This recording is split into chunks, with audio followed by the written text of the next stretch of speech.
of home animation. Most people call it CV-44 or CV-6. Meanwhile, the Germans are less discussed, even though this is one of the factions that has many monsters. And the movie's greatest super weapon. The reason is quite simple. The Germans are too strong. A lot of monsters haven't been around long. Joe was on the counting table immediately, in order to make room for new and more dangerous threats. That's what makes some characters interesting, forgotten by the audience over time. However, if you look back, the Germans actually have an extremely diverse array of monsters, from giant war machines to the ships that carry terrifying power. Every character has a design, own abilities, and roles in the plot. The first is, it's also the beginning of the movement, creating the war monsters in the movie. That's the Dragon Weapon.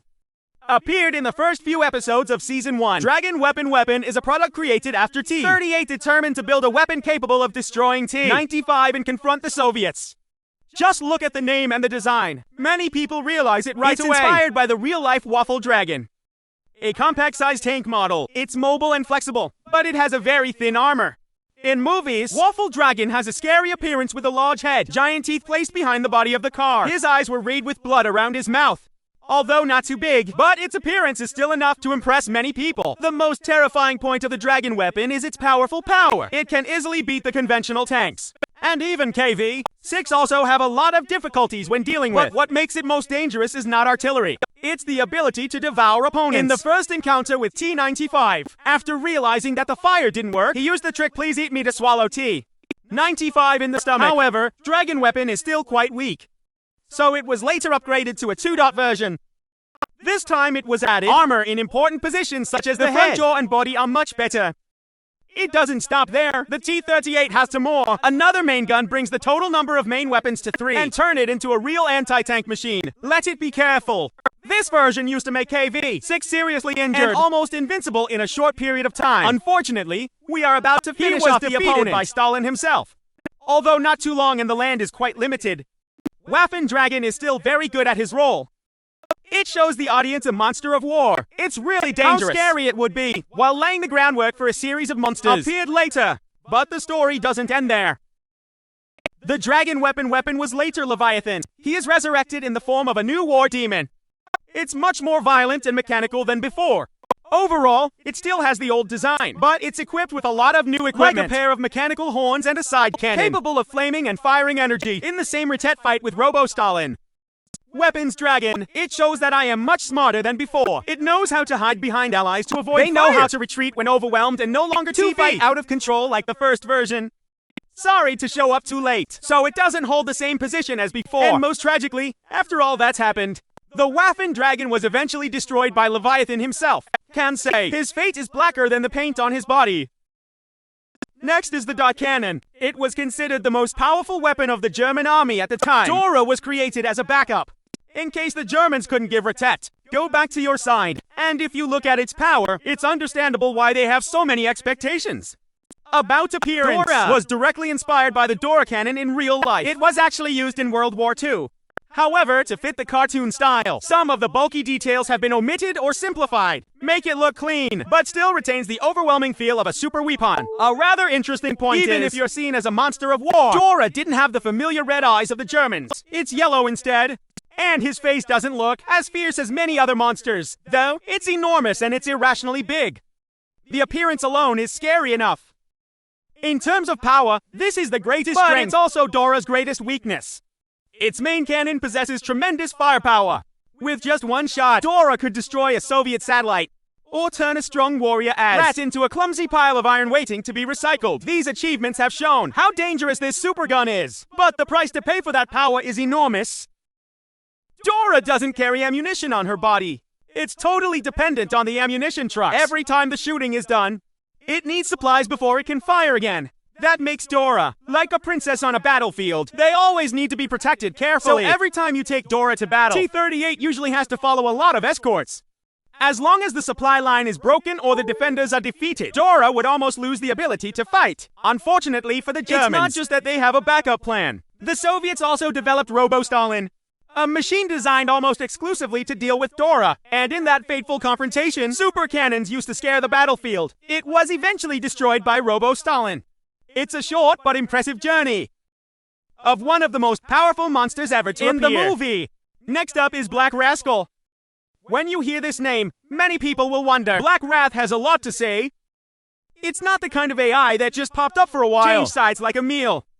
Black Wrath is one of those products. In the process of building German man-made tanks, Target House invaded Moscow. Therefore, it possesses the most advanced technology that a tank Wrath has about appearance. Black Rat is based on rat, but it's much more modern and dark. The Holdy, Transluce Black, combined with sharp jaws, creating a more aggressive feel than the square look of the rat. The original equipment. Black Ratatouille. It's almost a simulation of Ratatouille. It's got an extra gun in it. Flamethrower, the demolition, air defense with rear-end demolition system to attack from different directions. However, the most important upgrade is the class Red Energy Shield, capable of disabling or significantly reducing damage from the opponent's attacks. During the Battle of the Moscow Fortress, Black Ratte had an amazing performance. He alone rushed into confrontation with KV-44BA version .0, despite being outgunned and eventually defeated. But it's done what very few other enemies can do. Cause the KV-44 to be disabled. It was that time that created the opportunity to butter out the finishing blow. This feat alone is enough to show that Black Wrath. How dangerous is it? I'd say that as an artificial weapon, Black Wrath, even better than many other SAOs. It doesn't just really make you feel like a major threat. It's something that only KV-44 is capable of direct confrontation. Unfortunately, the SAO version is still the SAO version in the end. After 7 defeats, that Black Wrath almost disappeared from the plot. Not only not to give birth or upgrade its body, later it was used as a replacement material for KV-44. The fate of Black Wrath is black. It's no different than the paint on it. Next up is VK-44, one of the most dangerous monsters in the army Germany used to build. After getting the head of KV-44, German engineers conducted the study, and I copied your design, from which they developed day and night VK-44, with the goal of creating a warrior capable of confrontation, and even surpass the original. It's based on KV-44, so the appearance of the VK-44 is not too different. From size, body layout to the turrets are almost completely simulated. However, below familiar appearance, it's a fully upgraded machine.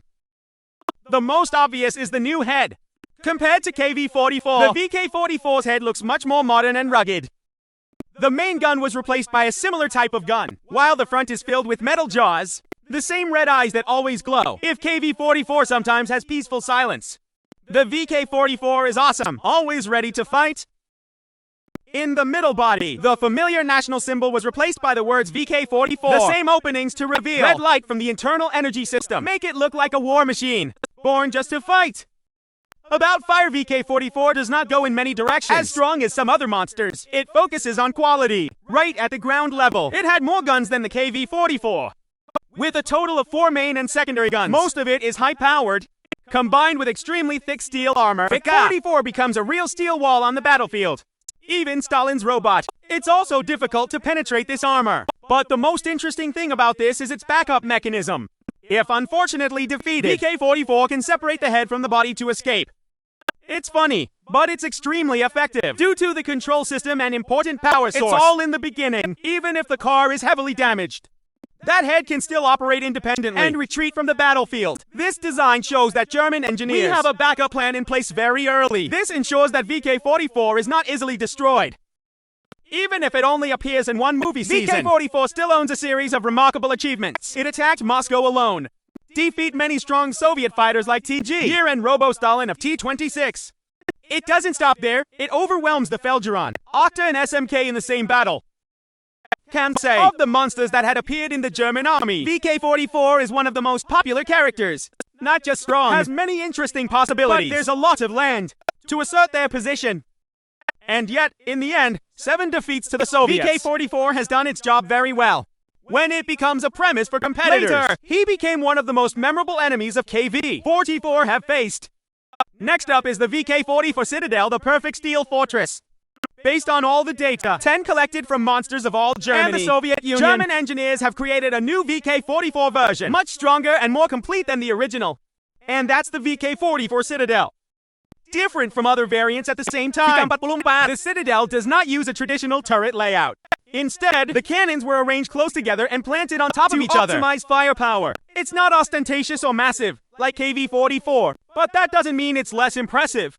The head is equipped with a sensor system instead of the usual mechanical eye, makes it look extremely modern and mechanistic. In addition, both the front and rear are equipped with cannons, help to almost completely overcome the blind spot when fighting. Below is a series of heavy guns. The most prominent of these is the cannon. In the middle of the car body is mounted to extremely powerful 4-barreled artillery. There's also a mechanical stab in the front. They can make straight runs at the opponent.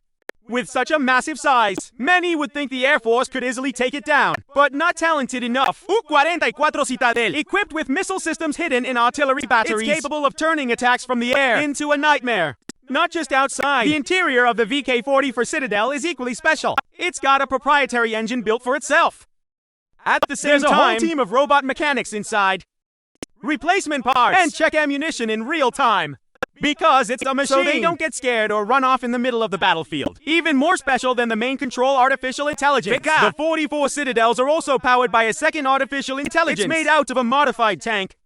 This system helps analyze the situation, make decisions, and support the fight from within. That the machine almost always chooses the best option. Of course, there was attack and intelligence. There is a lack of defense. On defense beyond the fearsome thick armor, the VK-44 Citadel also has two special protection mechanisms. The first is when the red energy capable of displacing or stop most attacks. However, this function consumes too much energy. This movie is only used once. The second possibility is armor building. Based on the technology used to create armor for the KV-44, VK-44 Citadel can deploy additional armor plates. The most vulnerable places on the body greatly increase the resistance. With the enormous amount of firepower available, it obviously doesn't need more artillery. In the case of VK-44 Citadels defeated and at risk of falling into enemy hands, T-38 can activate the self-destruct mechanism remotely to prevent the theft of technology. Although it appears less than the previous VK-44 version, the VK-44 Citadel is very popular, considered the most successful debut. Not too ostentatious, not too colorful, but everything on this machine is designed to serve the fight perfectly. Maybe because it's too perfect. So to keep the balance for the plot, in the final battle with KV-44, the two were inconclusive. The battle ended with a big explosion. They both get destroyed. And up to the present time, the possibility of the VK-44 Citadel returning is still quite low. It's called the Tirpitz, the Conqueror of the Sea. Different from previous characters, Tirpitz, it was one of the two largest German ships. It's also a sister ship to Bismarck. About appearance, the Tirpitz bore the appearance of a giant warship, but still quite neat and well balanced. The ship has two towers, big coat in the center. The main tower was designed as the head of a monster, with their distinctive eyes and jaws, and in the back is the anti-aircraft system. And underneath are these big twin cannons, can shoot with advanced angle, allowed to attack targets on the ground. It's still operating out at sea. Each side of the ship is equipped with 6 rotating cannons, 3 towards the front and 3 towards the back. In addition, there are 4 other twin cannons on the side, both front and back. With that much firepower, can say, the Tirpitz is no different than a KV-44. Not only that, it's different from real-life prototypes in movies. There's also a crawler system on the bottom of the ship. That's how it can move on land. And turned into a giant mobile fortress. This helps Tirpitz become a threat not only at sea, but also on the ground. However, in fact, Tirpitz isn't as overwhelming as many people think compared to the real-life version of history. Its size in the film has been significantly shrunk to match the size of other characters. That is why it is not so superior to large monsters like the KV-44 or other super weapons. Despite having strong firepower, Taurus can't take too much. Consecutive heavy attacks. And that also proves something quite simple. Battleship born to master the ocean, not to run to land and eat onions from all sides. A rather interesting point is, service belongs to the group of conscious monsters, but you still need someone inside. The entire ship is operated by a crew, just like a normal ship. However, whether it actually possesses consciousness or not, it's still controversial. Even with eyes, have jaws, and know how to express emotions like anger or discomfort, the piece has never shown the ability to communicate or talk like many other monsters. So it's very likely that those details are just being added to increase the creepiness and create a personality for the character, rather than showing a complete consciousness. Even if it only appears for a short time, the surface still leaves quite an impression, thanks to its majestic appearance and formidable firepower. It's one of the most interesting ships appeared in the series. Unfortunately, the journey of the Tirpitz, it's finally over when its Leviathan, Techno, defeated in a fierce battle. And the captain of the ship has also been drowned by Leviathan Techno into the water to humiliate his ambition. It's a tragic ending. What do you think of this ship? Please leave a comment, let me know. And finally, the Big Mac, the Ghost of the Sea, is the other sister of the Tirpitz. It is different from Tirpitz, still retain many strokes from the real-life prototype. The Big Mac in the movie is so different. The difference seems to be the cause, because before that the ship's been renovated and modernized a lot. That makes its design dramatically different from history. Just like my sister. Big Mac is a giant armor with extremely thick armor. The ship is in brown and dark blue. And there are many rust details. It feels like we've been through countless battles. It's equipped with large twin turrets. Divide the front and the back. There were also 3 additional guns on board, 2 small turrets, and 2 anti-aircraft batteries in the hull and the hull. Taurus has round eyes and a monster jaw. Characteristic Taurus has a long red screen in front of it. The same face a white circle usually appears in the center. Oh, behind the armor are also installed bait launchers, anti-torpedo bait, with 2 large barriers to help increase defense. Next to the massive firepower system, the most striking feature of the Bismarck is the column. Specially integrated giant Tesla coils. These Tesla coils can emit blue rays and form an energy barrier. It is enough to protect the entire ship from dangerous attacks. However, this possibility is not infinite. If you get too much fire in a short period of time, the Tesla coils will overload and explode. That means after many battles, they are often destroyed. They have to be replaced with new parts. It's like Tirpitz, Big Mac, also equipped with giant crawler system under the hull, allowing it to move on the ground like a mobile fortress. Instead of just working out at sea, can be said compared to Tirpitz. The Big Mac is much better than home animation. Not just the ship itself, but its crew also has more room to play. The captain of the Big Mac even formed his own faction, and unilaterally against the technology that makes this character stand out. That's why it's very likely in the future, the Big Mac still has plenty of room to shine, and plays an important role in the plot.